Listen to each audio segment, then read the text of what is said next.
महाराष्ट्र विधानसभा चुनाव से पहले अगला राज्य का मुख्यमंत्री कौन होगा, एमवीए का सीएम चेहरा कौन होगा, महायुति का सीएम चेहरा कौन होगा, इस पर अलग अलग राजनीतिक बयान सामने आ रहे हैं। इस बीच उद्धव ठाकरे ने एक सभा में कहा कि वो सीएम बनने का सपना नहीं देख रहे हैं। शिवसेना इस पर क्या सोचती है, हमारे साथ बात करने के लिए वरिष्ठ नेता संजय निरुपम जी हैं। निरुपम सर, उद्धव ठाकरे पूर्व मुख्यमंत्री, जिनका कहना है कि वो सीएम बनने का सपना नहीं देख रहे हैं, और ऐसा ही बयान उन्होंने कुछ समय पहले भी दिया था सार्वजनिक मंच से कि शरद पवार या कांग्रेस के मन में कोई चेहरा है तो उसे बताए, हम समर्थन करेंगे। देखिए, उद्धव ठाकरे जी सीएम बनने के रेस से बाहर नहीं हुए हैं, उनको बाहर किया गया है।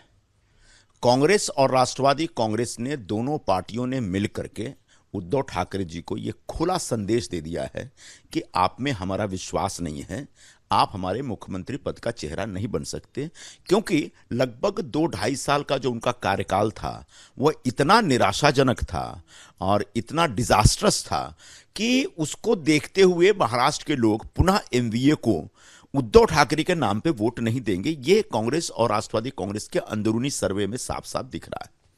इसलिए उद्धव ठाकरे जी कह रहे हैं कि अब मैं मुख्यमंत्री नहीं बनना चाहता हूं। दरअसल वो निराश हो चुके हैं। वो गए थे दिल्ली, कांग्रेस के बड़े बड़े नेताओं के सामने उन्होंने हाथ पसारा कि मेरा नाम जाहिर करिए, लेकिन कांग्रेस के नेताओं ने कोई वैल्यू नहीं दिया।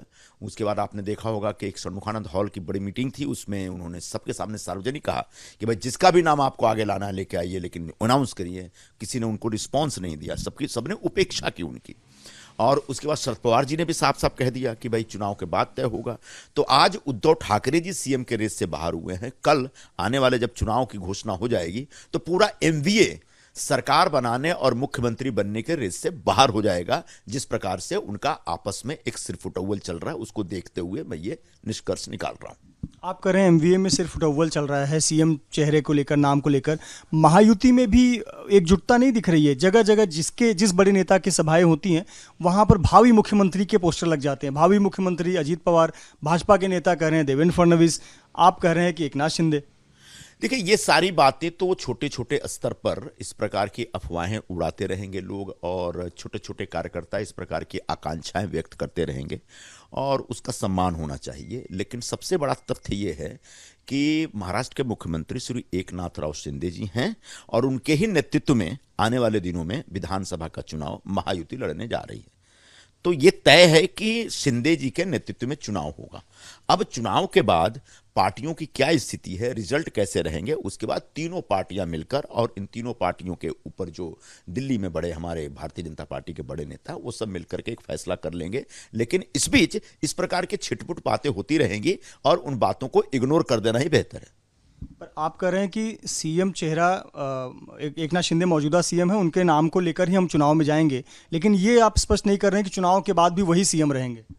ये तो मैंने स्पष्ट किया कि ये चुनाव के बाद तीनों पार्टियों के नेता और जो भारतीय जनता पार्टी के वरिष्ठ नेता हैं दिल्ली बेस्ड, वो सब मिल करके तय करेंगे। और वो सब कुछ आंकड़ों पे बहुत कुछ निर्भर करता है कि कौन सी पार्टी के पास कितनी सीटें आती हैं। यह तय है, और यह एक तथ्य है कि एकनाथ राव शिंदे जी इस समय बहुत ही पॉपुलर चीफ मिनिस्टर हैं, और उनकी पॉपुलैरिटी की वजह से पूरे महायुति को जबरदस्त फायदा होने जा रहा है। और इसलिए भी शिंदे जी के नेतृत्व में महायुति का चुनाव प्रचार आगे बढ़ेगा। देश में जाति जनगणना को लेकर एक बार फिर से चर्चा हो रही है। एनडीए के भी घटक दल कई हैं जो कह रहे हैं कि जाति जनगणना होनी चाहिए, जो सेंसस होने जा रहा है। सरकार सेंसस तो करा रही है, लेकिन जाति जनगणना वाला कॉलम डाला जाए न डाला जाए, इस पर संशय है। शिवसेना का क्या स्टैंड है?